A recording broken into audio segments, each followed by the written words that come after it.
Okay. Hello, everyone. Thanks for coming out. This is part of the class for GE450 and 490. If you're in those classes, please grab muffin, grab donut, have some tea. Do take some time, fill out the sleek evaluation. I was told that's one of the metrics as faculty members. I do need to show that. You don't have to give me a good evaluation. You just need to fill it out. To show like what's going on. So please do take some time and complete that. Meanwhile, I want to introduce to you our prestigious speaker, Mr. Larry Long. He is the Vice President of Operation at Nutrien, one of the largest producers in the world, and a very innovative company in Saskatchewan. We're truly lucky to have a company at this scale. Larry is not an engineer, but I think he does understand the engineer. He worked with them a lot, and potentially someday you will work for him as well. And I think like he will be mostly talking about how innovation is applied in a world-leading company, and I think like that will be something that's of interest to you. So we'll hand the floor over to Larry, and then like afterwards, there may be some Q&A area as well. Maybe I'll do it just a bit of that. Yeah, sure. Oh, good evening, everyone, or I guess late afternoon. No, evening. We call it evening now at this point. So yeah, I work for Nutrien. And to be honest with you, I've just transitioned out of the senior VP role, and I'm in another role within the organization. This is something that's really important to our organization is innovation. And so when Tate first came to visit me and we chatted about that, I was more than happy to take an opportunity to talk to everyone about this. And, you know, there's going to be a question and answer period afterwards. We're going to just do a short video here, give you a little bit of a context of how we operate and why innovation, that'll kind of lead into me talking about innovation and why it's so important for us to do this. If you want to play the video on the mine tour.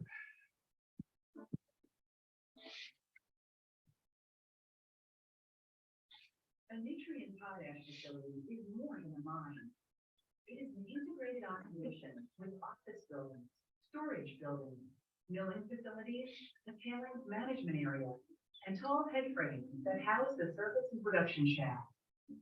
And it's driven by people with a diverse mix of training and skills: geologists, mine workers, engineers, administrators, technicians, and others. All these people contribute to feeding the future. Safety is our top priority, and every employee, supplier, and visitor to a Nutrien potash operation receives safety training and is required to wear personal protective equipment in all areas of our operation. Let's begin our tour at the service shaft, which connects surface operations to the ore body about 1 kilometer underground. A large industrial elevator, called a cage, carries people, supplies, and even vehicles and mining equipment for underground operations. It travels at roughly 400 meters per minute, moving the length of a football field in about 15 seconds. A trip down the shaft is like a journey through time, with each layer of rock representing hundreds of thousands of years of deposit. When you reach the mine area, the rock around you is nearly 400 million years old, and the natural temperature is a constant 27 degrees Celsius or 81 degrees Fahrenheit, even in the middle of a Canadian winter. Underground operations have roads, vehicles, offices, electrical stations, and repair shops. Vehicles designed for safety and energy efficiency transport workers from the service shaft to active mining areas, often dozens of kilometers away. Our highly trained team studies the depth, shape, and thickness of a deposit, identifying the safest and most efficient ways to access the ore body. Innovative technologies continue to improve the way we mine and enhance the safety of underground workers. At the rock face, powerful potash boring machines cut wide tunnels to extract ore from the deposit. A typical mine will have a number of borers operating at different locations to be able to produce a continuous supply of ore to feed the processing mill. As the borer advances, a series of conveyors carry the raw ore to underground storage areas until it can be hoisted to the surface for milling. Large bucket containers, called skiffs, carry the ore to the surface. As one skiff is being filled at the bottom of the shaft, a second skiff is dumping ore at the top in a continuing cycle that takes about 90 seconds to complete. Once the ore reaches the mill, we begin the process of transforming it into plant-ready fertilizer. Milling can be broken into three main stages: crushing and cleaning, flotation and drying, and sizing and compaction. In crushing and cleaning, raw ore is fed into large crushers to make the pieces a more uniform size. The crushed ore is fed into agitation tanks or scrubbers filled with a brine solution. During this process, called desliming, the mix goes through screens, cyclones, and other specialized equipment to remove clay particles, leaving behind potash and salt. In flotation and drying, we separate potash from the salt crystals. During flotation, a reagent is added to the mixture and causes air bubbles to form around the potash crystals. The crystals then rise to the surface and are skimmed from the solution by paddles, moving one step closer to a finished product. To remove excess moisture, the slurry of potash and brine is fed into large centrifuges that pull the brine away from the potash, like the spin cycle of a washing machine. The damp potash is then fed into fine dryers to take out the remaining moisture. To prepare consistently sized granules, we begin the process of sizing and compaction. Potash is sized and separated through a system of oscillating screens, sifting through the different sized crystals. Undersized crystals are pressed together, then crushed and screened again. This compaction process is repeated until the granules have a common size. At this stage, the product can be sent to warehouses, and each nutrient facility has significant storage capacity. From these facilities, plant-ready potash can be loaded into rail cars and shipped to buyers around the world. Almost all the potash we produce in Canada is exported to other countries, where it is applied to improve crop yield and quality. It's how nutrient fulfills our purpose to grow our world from the ground up.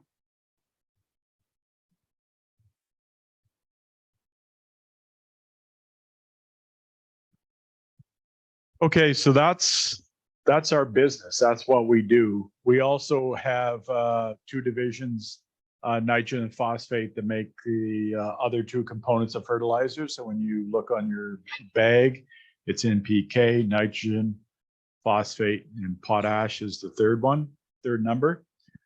So everything that you saw there, we want to use innovation to make it better. Number one, safety. We're always driven by safety. We want to make sure that everyone gets home safe at the end of every shift of every day, that no one gets hurt in our operations. So innovation for safety is one of our priorities. Efficiency, obviously, is another one. We want to be as effective as extracting potash from underground as possible. We want to be when we get that material to surface and we run it through the mill. Right now, the potassium chloride that we recover in our mills, the best we can do, and we're just touching on this right now at our Allen mine, is we're getting close to being able to recover 90% of the potential potassium chloride that we have in the rock. But we want to do better in that. And I mean, the value of that to us as an organization is high, because we're selling millions of tons every year. So this past year, we're going to be kind of in the 13.5, 14, or I should say this year, at the end of this year, about 13 million tons potassium chloride. So you can kind of do the math that if we get another 1, 2, 3% our recovery from the same amount of rock that we're moving, how valuable that is to us. And so the other part is also we want to do it with less energy. We want to consume less energy. There was, I don't know if you kind of noticed towards the end, there's something they called the dryer. That's probably the most least efficient use of natural gas on the face of the earth. So the dryer is about 300 feet long. It's got basically a torch at the end of it with natural gas puking out of it that we light up, and the potash comes out into that hot air stream, tumbles down through the dryer, and then comes out the other end. And all we're doing is drying it. That's all we're doing to it. And it's extremely inefficient. See, there's a lot of things that we've done over the last few years, the last decade, I would say in particular, to that around the area of innovation to make our operations more efficient, less energy consuming, extracting more product from the rock as we bring it up to surface, even how we bring it up to surface and how our borers operate underground. But we're always looking for the next thing that's going to help us to be more efficient, to make more money per ton of production. And so that's why, you know, I'm here to talk about innovation. Is innovation is not something we talk about. Innovation is something that we do. But we also want, you know, I want to explain to you folks that you're part of that, right? You're the next group of people that are coming out of school. We may hire you directly, you may work in research, whatever it is important to the mining industry as a whole, but specifically for us, you know, it's very important because our shareholders are motivating us, we're motivating ourselves to always be as efficient as it is. And it's really about the cost per ton. The bottom line is what the cost per ton is. And so when we're here, I want to, maybe we can do the next one with the next gen. So we have our internal group called Next Gen that are working on innovation. And if we want to fire that one up. As the world's largest potash producer, Nutrien plays a key role in the future, and we take that responsibility seriously. That's why in late 2018, we began our next generation potash transformation. We're on a multi-year innovation journey to improve safety, efficiency, and flexibility across our network of 6 low-cost mines. Through a combination of radar, GPS, advanced sensing systems, and cutting-edge AI-powered technologies, we're working to remove operators from the active mining phase and empower them with real-time data to make safe and value-driven decisions. It's unique technology that puts us in a position where we truly can improve safety every single day. We're increasing asset utilization and providing a more consistent supply of raw ore, which allows our belting, hoisting, and milling systems and our loading facilities to run at maximum efficiency. This extends the lives of our assets and reduces maintenance downtime.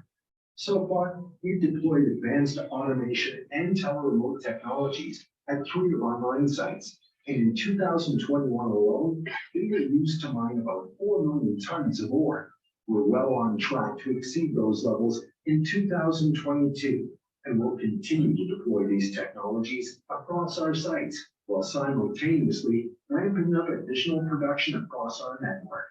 We're also raising the bar significantly in predictive maintenance. Using advanced digital technologies and in-house custom solutions, we've created a single unified platform that provides condition-based monitoring for almost 600 critical assets across our network, and we're looking to scale this further through 2022. We're able to get that real-time information and make real-time decisions so that we're not actually at the mercy of unplanned downtime that stops our production.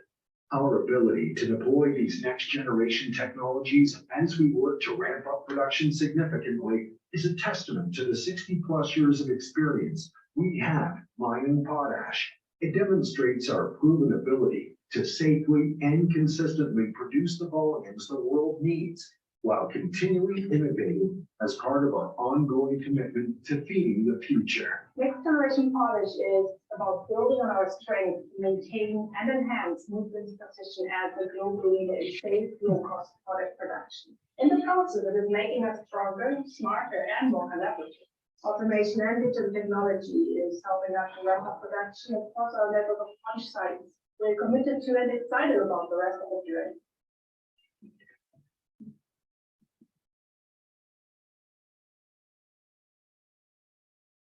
So this video here, kind of what it's really focused on is our teleremote and full automation that we're using on our bores. So Rocanville is a little bit different than the ore body. There is very consistent. So we actually were able to start taking one of our machines and running on full automation. So what you do is you want to maximize what you're cutting. So you want to be in the sweet spot of the ore body. And so the first problem we had to solve is, how do we keep the machine from the standpoint of up and down, that it's tracking on the highest grade, because it's not perfectly flat. And so we used, this is instrumentation that's been around for a long time. Caliometers call it, K20 we call it at site. But what it is potash, or the potassium in the potash, is low grade radioactive. Now, if you're in a jet flying around, you're getting more radiation than you are underground in a potash mine. So it's not that intensely, but we can actually monitor that, and we can correlate it to the grade of the potash. So that helps guide the machine going up and down. But going left to right was a bit of a challenge. And so basically what we did was we leased technology from an Australian company that they have authority to use from the US military. So it basically it's using a missile guidance system.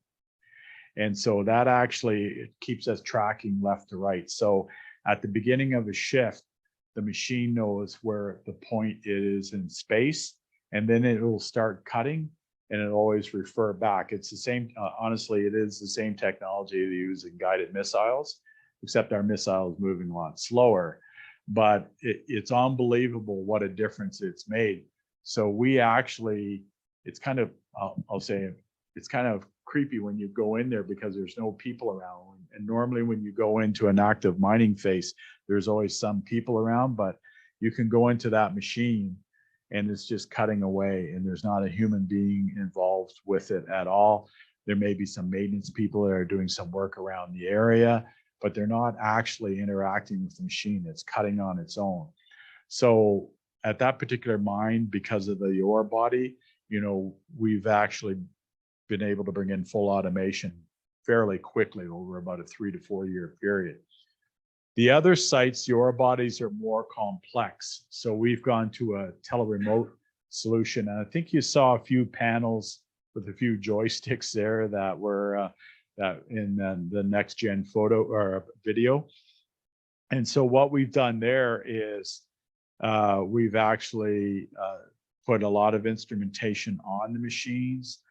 And there's a lot of cameras. We've done a lot of research around cameras that dust doesn't impact them as much, et cetera, that operators now on surface at 3 of our sites. 2 of them, there's multiple units that are operating in teleremote. The next one out, the Allen mine, we've just got one set up that we're putting in place there. But the operators can be on surface operating the machines underground. And we have 2 sessions we do a year. One's called Mill Tech and one's called Mine Tech, where we have a bunch of internal papers on tech, you know, some of the work that we've been doing that's related to next gen and maybe not related to next gen. But what we did the last one we had here in October is we didn't tell anyone, but we actually brought one of the teleremote units over to a prairie land, set it up, and then we actually operated a mine underground in Corey from prairie land. and just to show what we can do now with technology. But what I'm telling you folks is here, we don't want to stop there, right? We want people that have that mindset of innovation, that they can go out and they can see solutions, novel solutions we haven't thought of that may help with problems that we have or opportunities that we have. I'll give you an example, one we've looked at, and we haven't solved this one yet, but we would like to, at the very, before the potash actually comes to surface, we like to figure out a way to do some of the very coarse separation of salt from the potassium chloride, from the sylvinite, and leave the salt behind, never even bring it up the shaft, which would in effect increase the volume of material that we can move up the shaft without having to build a new hoisting system that's bigger to increase our production in the future. We have not solved that problem yet. And we have talked to some industry experts. There's been some work that is done, but you know, there's one I'll put out to you that has a huge payback for us. If we can even take 5 or 10% of the salt of the material that we move up to the surface, that's money in our pocket. And you know, that's one example I'll give you right there that is really important to us. And so that's why I'm here talking to you today, is we're all looking to people to engage them to help us come up with these solutions. And while it sounds relatively simple, it's been pretty actually challenging to come up with a system, because it can't work in a lab. It's got to work in an industrial setting, and it's got to be reliable and easy to fix. And you know, those are all the things that we depend on, is that it can't be something that's breaking down every day. It's got to be something that we do a little bit of maintenance on it, maybe once a week, and last for years reliably. So it's not just innovation and coming up with something new and cool. It's something that it will test the stresses that you see in an industrial setting. So overall, there's other areas, you know, and like I said before, is we always kind of, number one is we wanted to make it safer. Number two is more efficient. And one I didn't really touch on is the impact on the environment. So as an example, we burn a lot of natural gas. So we want to be able to reduce our dependency on natural gas. What comes out our stacks is mostly it's particulate and steam. We have very strict regulations on how much of the particulate goes into the atmosphere. So we're always looking for ways to lose less up the stack, because it is actually money that's going out the stack, but also just to meet or exceed our environmental standards. And for us now, and I don't know how much you guys talk about this in your programs, but shareholders and governments are really holding us accountable for what we put into the atmosphere and what we do with our water. So we need to look in areas like that, is how do we consume less water and how do we put less into the atmosphere? Even though what we put in the atmosphere isn't the worst that comes out of the stack, still we want to be good corporate citizens and making sure we're doing whatever we can to keep that level going into our atmosphere down. But it's also the water consumption. We consume a lot of water. We want to reduce that as well. How much water that we have to consume to produce a product at the same rate or better even going into the future. So there's a lot of challenges in the mining industry in general. I'm talking specifically about potash, but I've also worked in other commodities around Canada. It's an industry that I think over the last 20 years has really woken up to the fact that there's things that they can do that are already problems that may be solved in other industries that we can adapt to the mining industry. But now we're also going into an area where we want some that are just specific to the mining industry and the challenges that we have. So that's, I'm going to say that's kind of my motivation for coming here today. And it was great for Tate coming to talk to me, because it's really important to understand that there is a role for innovation in the mining industry.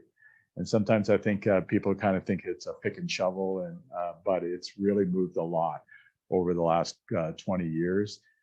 But we have a lot of motivation to get even better at innovation. And we want to talk to people who have ideas that we haven't even thought of. And we want to talk to people that have ideas to solve some of the problems that we've thought of. But it's really important to us. And I just want to have an opportunity to talk to you folks to say, you know, the mining industry, there's a lot of interesting things that we do. And there's a lot of interesting things for folks like you that you could do at our operations to help us get better. So do we want to do a little questions and answers, or anything else you want me to cover? I think that's really good. Before we go to question period, do you want to talk about the general innovation process for nutrient and how you engage that? Engage the which? Innovation process. Oh, okay. Okay, well, you know, when we started about automation and teleremote, I mean, really it was about solving the problem was having people work at the active mining phase. So the highest risk that we put people at is actually at the active mining phase. And that's a ground control. Yeah, I'm sure you folks do materials, and the physical property of potash is such that it's an elastoplastic deformation. And so there's in our simplistic world of mining, we talk about hard rock and we talk about soft rock. And potash is soft rock, but it's a little bit different than coal or tonalite or some of the other soft rock commodities that are mined. Hard rock is kind of like what you see in gold mines, what you see in base metal mines. There's a stress applied to the rock. And when you kind of think about like California or somewhere there where they have massive earthquakes, and that earthquake it's the Pacific plate, if anyone here is into tectonics, is being subducted under the North American plate. And that's what induces the stress into the rock. And if you go into the Rockies, what happened there is it failed and got pushed up from that stress. But if you mine in those areas, there's actually stress still locked into the rock. Now, we're pretty lucky that in the prairies where the potash is, we're actually in a neutral stress state where, we'll get into a little bit of this stuff, sigma 1, 2, and 3 are in balance. Actually, in the middle of the continent, you're in the middle of the continent, so you don't have any dominant stress. But what you do is we cut a hole through. So now the stresses want to reorganize themselves into a more steady state. But the problem is we have things like clay seams and other, I'll call other foreign materials within the rock. So that does not make the behavior of the rock 100% predictable. So at a face where you're actively cutting a hole into the rock, you have instantaneous adjustment of the stress regime that we're operating in. And most of the time, that means nothing. Every once in a while, it means something significant where we'll have a rock failure.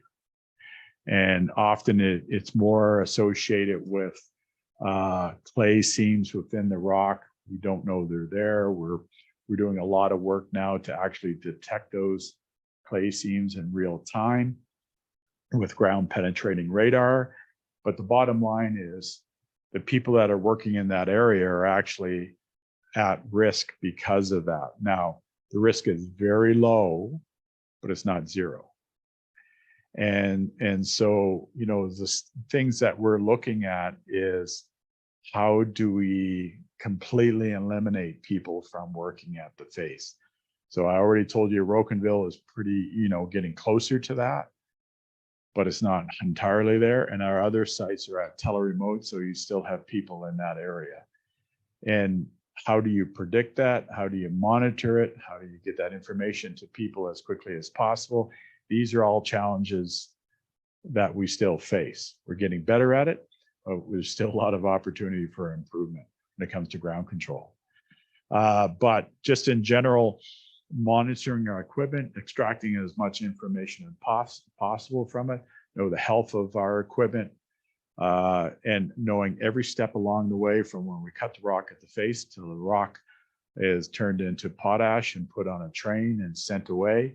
We want to monitor all of that for energy, for the quality, for, you know, all the key things, metrics that we're following.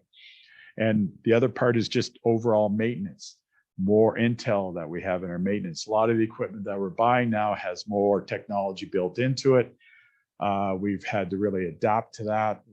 But it's not only, what happens is your operators or your maintenance people have so much energy, information coming to them, they can't interpret it in real time to prevent, say, a bearing failure, as an example. And some of our bearings are pretty massive. And so what do we do to have that interpret what the information that it's being fed to our systems, so we don't have those type of catastrophic failures that cost us money in the end? You know, so there's so many areas in our operations where there's opportunities for smart people like you folks in the room here to help us be more effective as a mining company. And that's what I'm talking about, innovation. That's why it's so important for us at Nutrien. Thanks, Larry. That was really good. I don't know, like, if you have a question, you just use your hand and then I can. Fire away, yes, sir. So, partway through the video, it talked about removing clay from the potash. Is there a process you guys try and sell the clay afterwards? No. No, if you go out to our sites, what you see is tailing cells are called. And if you go around a potash mine, you'll see there's a big pile of salt. And then at the bottom of it, you'll see it looks like a pond. Those are tailing cells. So they're affectionately called slimes. And it's not just straight clay, there's a little bit of other stuff. So it settles out in those ponds, and we have to separate the slimes from the salt. So there's two separate cells actually. And then there's the pile, and we dump the waste pile on top there, and then it's allowed to drain into the cells. So when you see at the bottom of a pile of salt, that brine, it's pretty clear because we take the slimes, the stuff with the clay, there's a little bit of other minerals that are in it. We put that in a separate cell. And that was only a decade ago, the government forced us into doing that. And it's because of the way that we're disposing of it. They decided that it was better to have the brine separated from the slimes. So just a quick geology lesson here, and because I'm a geologist, you're going to sit here and listen to it.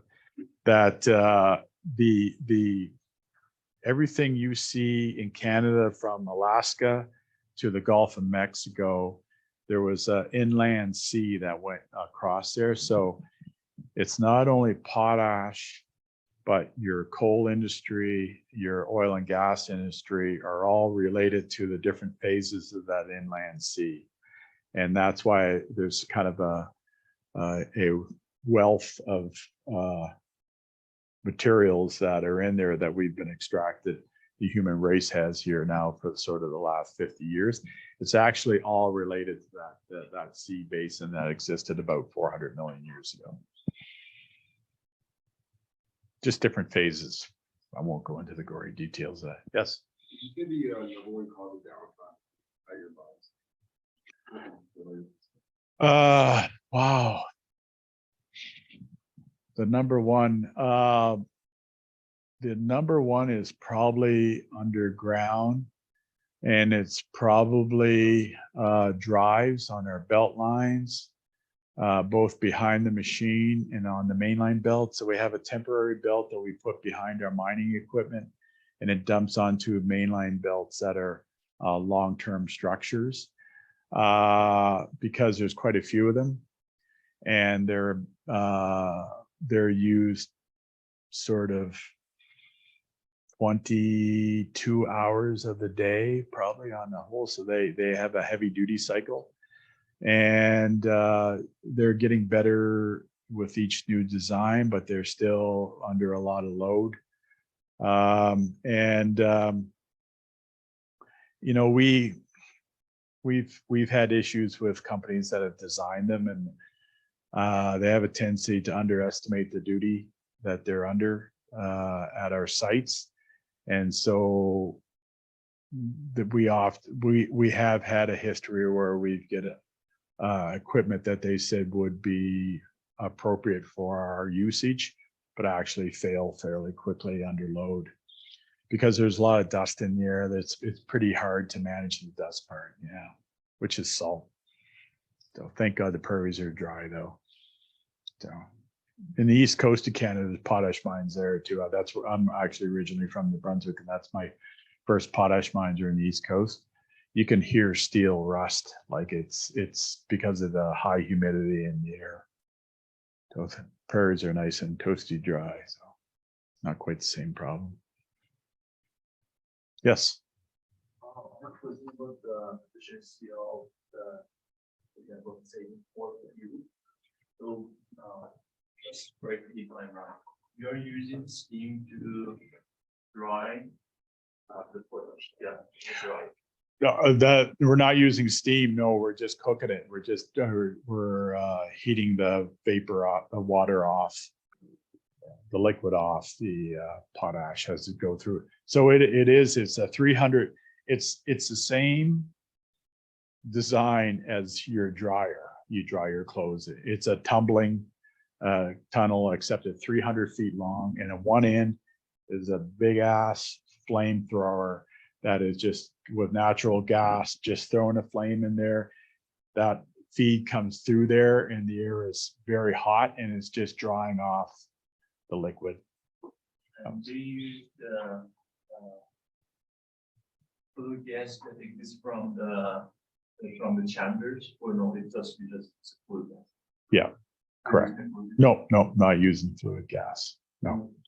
But it's not like going to use the flue gas because it's high temperature. You can just redesign your dryers to more flue gas. Yeah, you know, they've looked at that. It's not something they've really split. Is the economics aren't there for us. We use partial gas recovery at the Rocanville mine. That's the only one that we do a partial gas recovery on. The other sites haven't gone that way yet. That the part of the problem is some of the suspended particulate in the partial gas recovery. And if there's any amount of moisture gets into it, it actually forms hydrochloric acid. And then we have two systems that we use for scrubbing the air before it goes out. One's turboids, which they look like ping pong balls, except they're slightly elongated, and a stream of air. And there's a little bit of moisture, water on a film over top of them, and it knocks the dust down. And the other one is a partial gas recovery that we use electrostatic precipitators. And what happened is the first time we tried it at Rocanville, and we were wondering what the hell was going on, because after a year, we put the system in and we put the electrostatic precipitators in. And then when we shut it down in our turnaround, every site has a turnaround once a year, usually kind of in the summer, because sometimes we have to open up the mills, so you can't do it in the wintertime, freeze everything.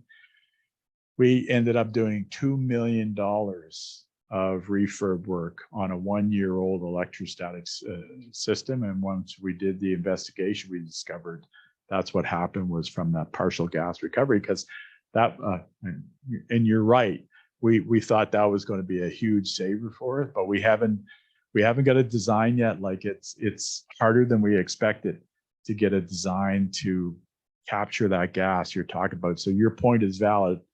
Yeah, that is something we should be able to do. We just haven't figured out how to do it yet. So there's another one for you, another opportunity.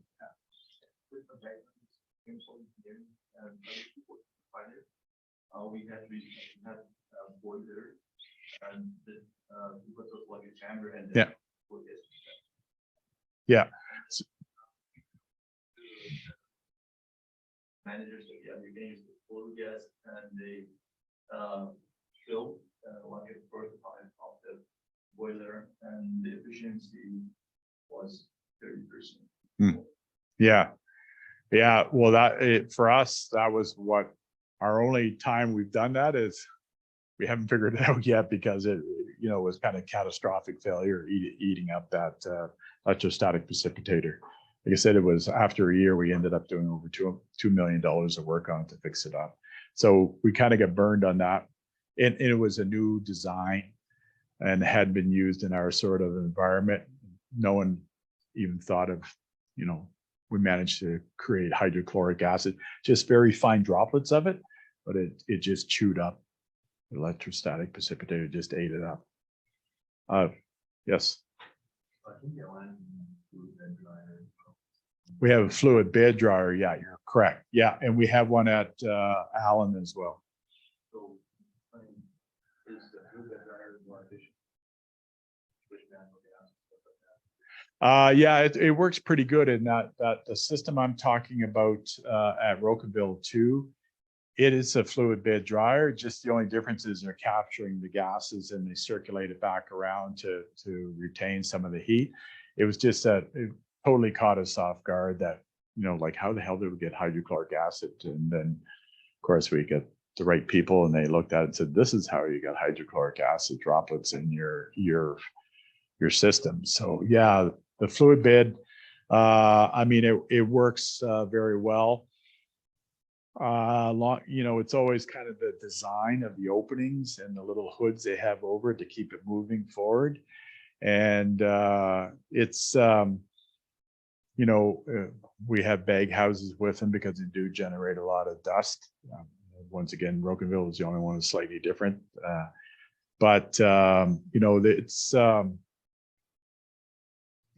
It works well, but we still think there's probably, we'd like to capture some of that energy from the dryer. We thought we had this solution, which kind of did not work out the way we expected to. That's what happens with innovation. It doesn't always get it right the first time. So, but for us, the problem is,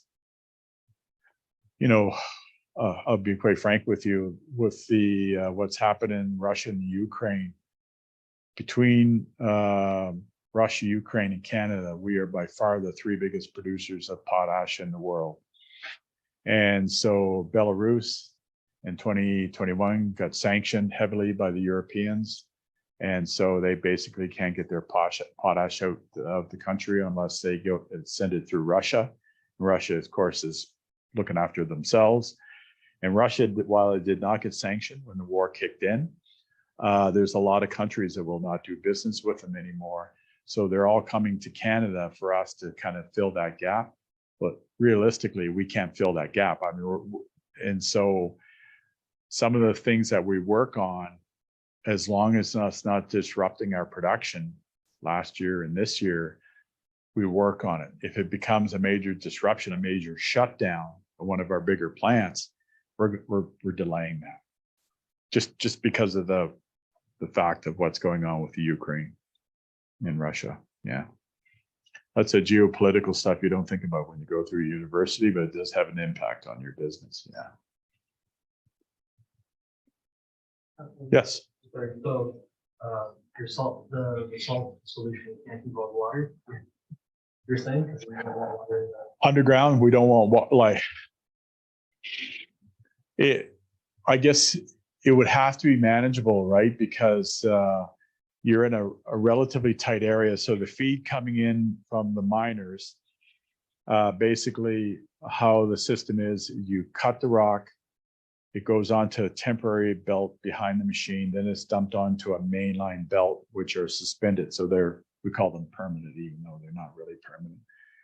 And then they go to bins. Because in a perfect world, what you would want is the flow of ore on your belts to be timed with your skips that take it, hoists that take it to the system. Skips are the actual buckets. The hoist is the overall system. That would be the perfect world. we do not operate in the perfect world. So what you do is you have bins, you dump it into the bins, and you control the flow to your skips. And so we can't like any it's just, you kind of understand with all that steel and everything we got in that it would, I know what you're saying, but we're really kind of looking at a dry process just to protect all the systems at the hoist. So we've done some work on it, but you know, it's relatively like in the separating that is pretty new stuff, and we've engaged one company that's kind of working on some of that type of technology for separating different materials. And they've, you know, done a little bit of pilot testing for us. We've sent them a couple of train loads of stuff, and there's, you know, there's a possibility that it might work, but you know, it's nothing that we've trialed yet. It's still all tabletop lab stuff going on at this point. Yeah.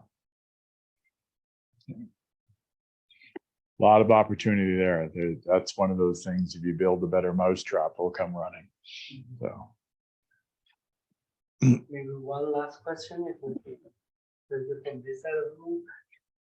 yes. What incidents actually happen in the mining area? Usually happen in the mining area. Well, they range from, you have so many maintenance people, they like to put their fingers in places they shouldn't, and they get a lot of hand injuries. We have relatively uneven ground underground, so we have a lot of rolled ankles, sprained knees, stuff like that, getting off big equipment. But unfortunately, the most severe ones are around ground control incidents at the mining face. That's why you've heard me mention it a couple of times now. There's a low risk of having an incident at the mining face. Consequences are high. So that's the reality of that. At the active mining face, we like to get people away, and that's why teleremote and full automation is such a priority for us. Is because, I'll be quite frank with you, you can look it up. We've had fatalities, whether it's Mosaic or Agrium or Legacy Potash Corp now. Agrium and Potash Corp have merged into Nutrien. That's where the vast majority of fatalities are at the active mining phase. We don't have very many of them, which is good news, but one is one too many, right? Yeah. But a lot of there's sprains and strains, slip, trips and falls, hand injuries. That's kind of the more common injuries we get in that sort of industrial setting. Even tools, like even some, you know, just simple, like better designed tools for us would be a huge difference. It doesn't have to be something as big and sexy as teleremote on a bore, but even stuff like that would make a huge difference for it. Hilti is, I'll give you an example. Hilti is a company that's really interested in innovation. They come to us and they've built tools for us. Yeah. Yeah, I think that's definitely like a good opportunity for those of you who have brains are turning, and I don't know, like if the college will be organizing tours. Yeah. Oh yeah, we can get you underground and in their mills if you want to. Here's the one thing I'm going to stress: speed matters, right? Like we want to. The old saying that I think comes out of, was it Google, fail fast? We're okay with failing fast, move on to the next iteration. You know, that's for us, it's not only coming up with a solution, it's how fast you come up with the solution. And we're not afraid of failing because we've done lots of that to get to a solution to solve our problems. Yeah. Like the teleremote and the automation part, that didn't happen overnight, but we kept at it. Like it's so critical for us going forward that, okay, that didn't work, next. You know, that's our attitude is try it. If it doesn't work, okay, move on to the next thing. Yeah, if I can add it at the moment, really, I appreciate this conversation, information, wonderful. I'm going to thank you and thank you for organizing this. And letting me know about it. I think we have to figure out that connection because here I see an industry extremely important, strategic, and forward-looking. And here we have in the college university, we have this talent group, a research group, students. We have everything from 4-year design projects to 6-month kind of internship ideas and kind of up to PhD thesis.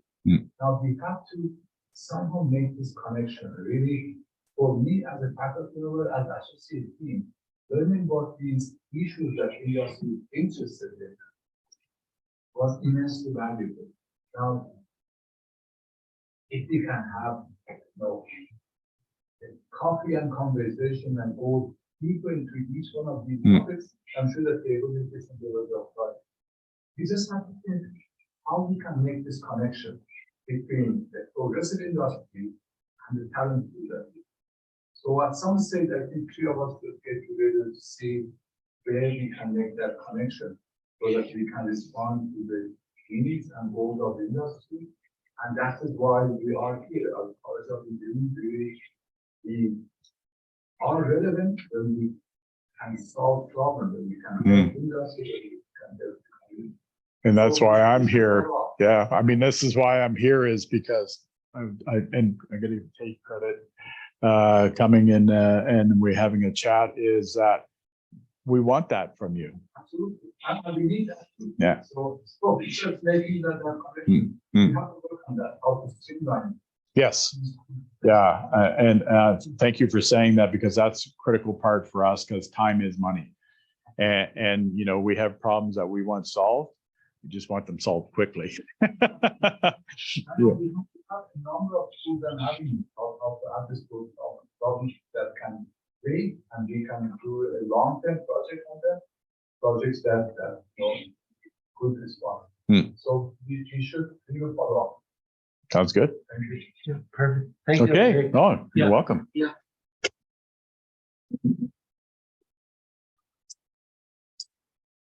Thank you everyone for coming out.